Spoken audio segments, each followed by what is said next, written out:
जय जगन्नाथ स्वामी की जय। कांकण शिखरी होउची लीलाक्षेत्र महाप्रभुंकर जितेबले 1731 मसीह तकीखान आक्रमण होइथिला श्रीमंदिर उपरे सेतेबेले महाप्रभुंकर निर्देश पाई पंडा पढ़ियारी सेवायत माने महाप्रभु को आनी ए निर्जन टापू जहाँ ना थिला कांकण कुदा से अंचल रे आनी महाप्रभु को रखी थिले। कालक्रमे यार ना कांकण शिखरी होइची राधानाथ रायंकर भाषा रे।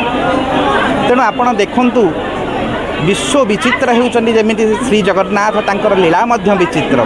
कांकण शिखरी धाम रे ए जे रथयात्रा हेउची विश्व सारा हेउची स्थल भाग रे, किंतु एठी चिलिकार नील जलराशि मध्य रथयात्रा हेउची। समस्ते शुणिथिबे पूर्वरु जेतेबेले श्रीमंदिर रे रथयात्रा हेउथिला 6 गोटी रथ तैयारी हेउथिला।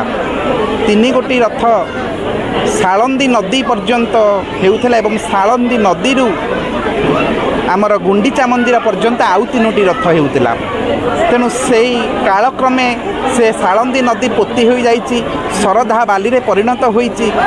तेणु महाप्रभु से जल क्रीड़ा को मने पकई देबा पई आज ये कांकण शिखरी धाम रे चिलिका कोल रे प्रभु जलराशि मध्य रथयात्रा करुछंती। तेणु आपण देखिबे एठी भव्य मंदिर न थाई पारे किंतु भावर मंदिर रहिछि। एठी प्रभुंकर विचित्र लीला